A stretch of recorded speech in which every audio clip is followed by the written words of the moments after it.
Hi, y'all. We are back for week 7 in Genesis. We're in chapters 26, 27, 28, and 29. Today we have our God's Version necklace.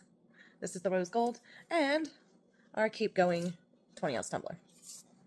And let's get into chapter 26, Isaac and Abimelech, part 1. Now, there was a famine in the land besides the earlier famine of Abraham's time, and Isaac went to Abimelech, king of the Philistines, in Gerar. The Lord appeared to Isaac and said, "Do not go down to Egypt. Live in the land where I tell you to live. Stay in this land for a while, and I will be with you and will bless you. For to you and your descendants I will give all these lands, and I will confirm the oath I swore to your father Abraham. I will make your descendants as numerous as the stars in the sky, and will give them all these lands. And through your offspring all nations on earth will be blessed, because Abraham obeyed me and kept my requirements, my commands, my decrees, and my laws." So Isaac stayed in Gerar. When the men of that place asked him about his wife, he said, "She is my sister," because he was afraid to say, "She is my wife." He thought, "The men of this place might kill me on account of Rebekah, because she is beautiful." When Isaac had been there a long time, Abimelech, king of the Philistines, looked down from a window and saw Isaac caressing his wife Rebekah. So Abimelech summoned Isaac and said, "She is really your wife. Why did you say she is my sister?" Isaac answered him, "Because I thought I might lose my life on account of her." Then Abimelech said, What is this you have done to us? One of the men might well have slept with your wife, and you would have brought guilt upon us." So Abimelech gave orders to all the people, "Anyone who molests this man or his wife shall surely be put to death." Isaac planted crops in that land, and the same year reaped 100-fold, because the Lord blessed him. The man became rich, and his wealth continued to grow until he became very wealthy. He had so many flocks and herds and servants that the Philistines envied him. So all the wells that his father's servants had dug in the time of his father Abraham, the Philistines stopped up, filling them with earth. Then Abimelech said to Isaac, "Move away from us. You have become too powerful for us." So Isaac moved away from there and encamped in the valley of Gerar and settled there. Isaac reopened the wells that had been dug in the time of his father Abraham, which the Philistines had stopped up after Abraham died, and he gave them the same names his father had given them. Isaac's servants dug in the valley and discovered a well of fresh water there. But the herdsmen of Gerar quarreled with Isaac's herdsmen and said, "The water is ours." So he named the well Esek, because they disputed with him. Then they dug another well, but they quarreled over that one also. So he named it Sitnah. He moved on from there and dug another well, and no one quarreled over it. He named it Rehoboth, saying, "Now the Lord has given us room, and we will flourish in the land." We will see you tomorrow for part 2 of chapter 26, Isaac and Abimelech. Until then, be blessed and have a wonderful day. Thank you. All right, y'all, we are back in week 7 of Genesis in chapter 26, Isaac and Abimelech, in part 2.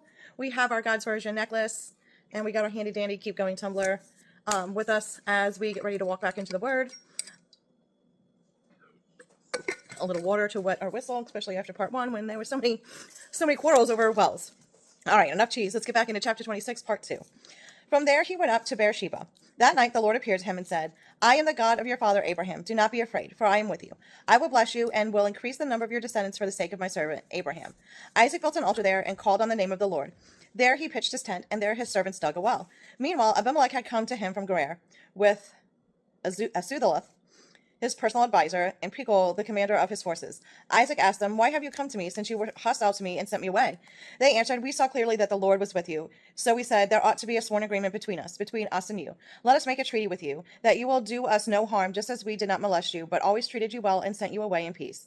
And now you are blessed by the Lord." Isaac then made a feast for them, and they ate and drank. Early the next morning the men swore an oath to each other. Then Isaac sent them on their way, and they left him in peace. That day Isaac's servants came and told him about the well they had dug. They said, "We found water." He called it Sheba. And to this day, the name of the town has been Beersheba. When Esau was 40 years old, he married Judith, daughter of Beri the Hittite, and also Basemath, daughter of Elon the Hittite. They were a source of grief to Isaac and Rebekah. All right, that is the end of chapter 26, part 2. We will see you in chapter 27. Until then, be blessed. All right, y'all, we are back in chapter 27. This is 2 parts. Jacob gets Isaac's blessing. We have our God's Version necklace. I'll have it linked below. And let's get into chapter 27. Jacob gets Isaac's blessing. When Isaac was old and his eyes were so weak he could no longer see, he called for Esau, his older son, and said to him, "My son." "Here I am," he answered. Isaac said, "I am now an old man and don't know the day of my death. Now then, get your weapons, your quiver and bow, and go out to the open country to hunt some wild game for me. Prepare me the kind of tasty food I like, and bring it to me to eat, so that I may give you my blessing before I die." Now Rebekah was listening as Isaac spoke to his son Esau. When Esau left for the open country to hunt game and bring it back, Rebekah said to her son Jacob, "Look, I overheard your father say to your brother Esau, 'Bring me some game and prepare me some tasty food to eat, so that I may give you my blessing in the presence of the Lord before I die.' Now, my son, Listen carefully and do what I tell you. Go out to the flock and bring me 2 choice young goats, so I can prepare some tasty food for your father, just the way he likes it. Then take it to your father to eat, so that he may give you his blessing before he dies." Jacob said to Rebekah, his mother, "But my brother Esau is a hairy man, and I am a man with smooth skin. What if my father touches me? I would appear to be tricking him, and would bring down a curse on myself rather than a blessing." His mother said to him, "My son, let the curse fall to me. Just do what I say. Go and get them for me." So he went and got them and brought them to his mother, and she prepared some tasty food just the way his father liked it. Then Rebekah took the best clothes of Esau, her older son, which she had in the house, and put them on her younger son Jacob. She also covered his hands and the smooth parts of his neck with the goat skins. Then she handed to her son Jacob the tasty food and the bread she had made. He went to his father and said, "My father." "Yes, my son," he answered. "Who is it?" Jacob said to his father, "I am Esau, your firstborn. I have done as you told me. Please sit up and eat some of my game, so that you may give me your blessing." All right, that is part 1 wrapping up, and we will see you again in chapter 27, part 2. Until then, be blessed. All right, y'all, we are back in chapter 27. Jacob gets Isaac's blessing, part 2. We have our keep going 20-ounce tumbler. This guy is handy, even when he eats from your hands, and our God's version necklace. This is part 2 of Jacob gets Isaac's blessing. And let's jump back in. Isaac asked his son, "How did you find it so quickly, my son?" "The Lord your God gave me success," he replied. Then Isaac said to Jacob, "Come near so I can touch you, my son, to know whether you are really my son Esau or not." Jacob went close to his father Isaac, who touched him and said, "The voice is the voice of Jacob, but the hands are the hands of Esau." He did not recognize him, for his hands were hairy like those of his brother Esau. So he blessed him.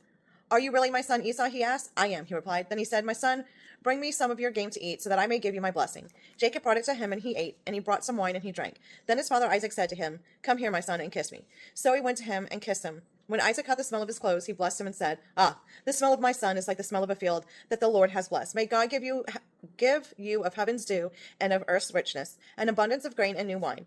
May nations serve you and peoples bow down to you.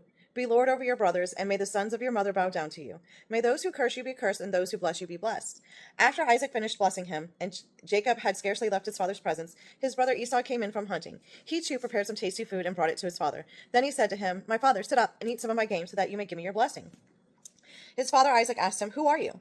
"I am your son," he answered, "your firstborn Esau."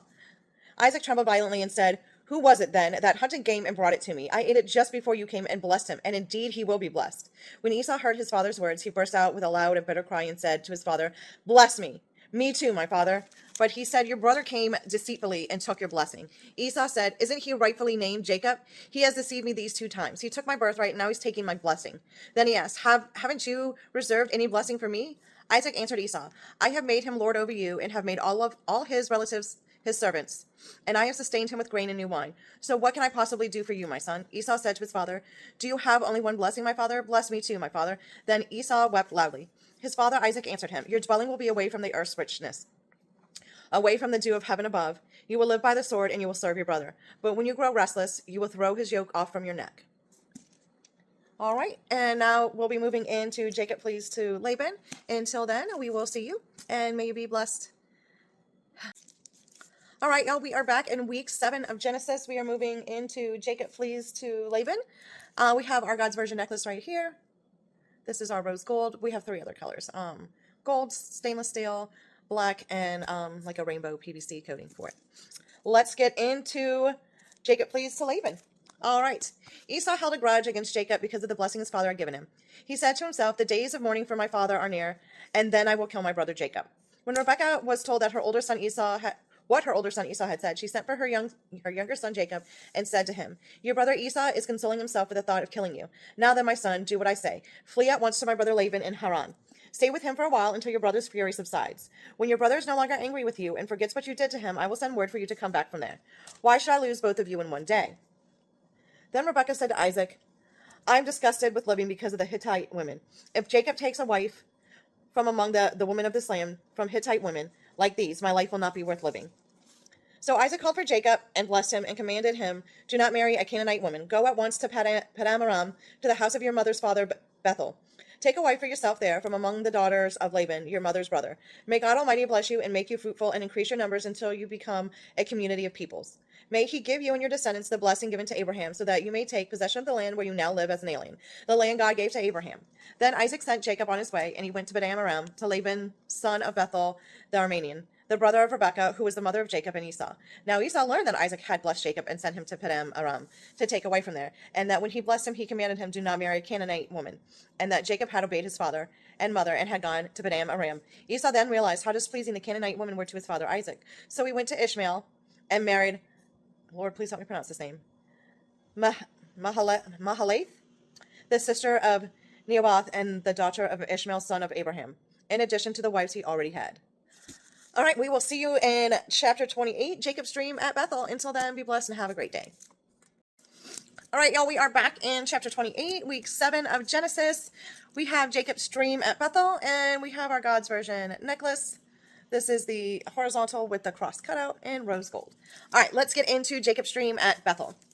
Jacob left Beersheba and set out for Haran. When he reached a certain place, he stopped for the night because the sun had set. Taking one of the stones there, he put it under his head and lay down to sleep. He had a dream in which he saw a stairway resting on the earth with its top reaching to heaven.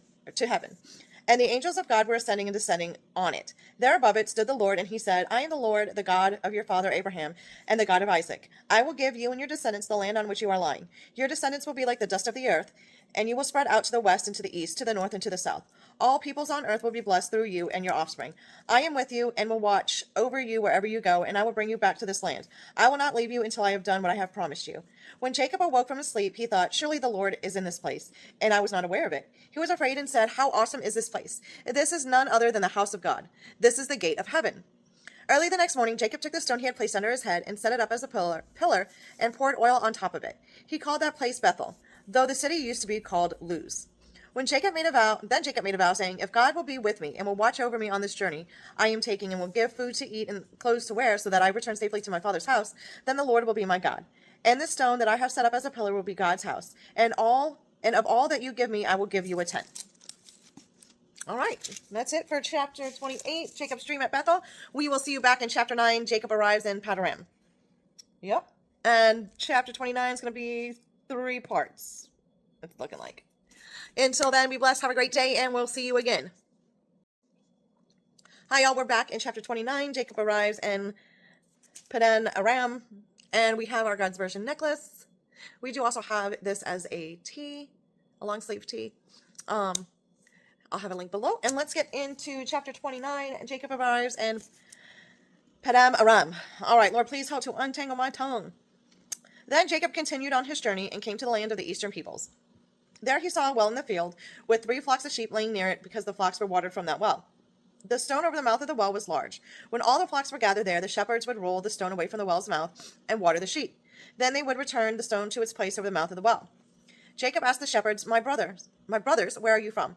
We're from Haran, they replied. He said to them, do you know Laban, Nahar's grandson? Yes, we know him, they answered. Then Jacob asked, is he well? Yes, he is, they said, and here comes his daughter Rachel with the sheep. Look, he said, the sun is still high. It is not time for the flocks to be gathered. Water the sheep and take them back to the pasture. We can't, they replied, until all the flocks are gathered and the stone has been rolled away from the mouth of the well. Then we will water the sheep. While he was still talking with them, Rachel came with her father's sheep, for she was a shepherdess. When Jacob saw Rachel's daughter of Laban, his mother's brother, and Laban's sheep, he went over and rolled the stone away from the mouth of the well, and watered his uncle's sheep. Then Jacob kissed Rachel and began to weep aloud. He had told Rachel that he was a relative of her father and a son of Rebekah. So she ran and told her father. As soon as Laban heard the news about Jacob, his sister's son, he hurried to meet him. He embraced him and kissed him and brought him to his home. And there Jacob told him all these things. Then Laban said to him, you are my own flesh and blood. All right, that wraps it up for this week, week 7 in Genesis. We will see you next week in week 8 of Genesis. Until then, be blessed, have a great day, and enjoy the holiday season with your family. Merry Christmas.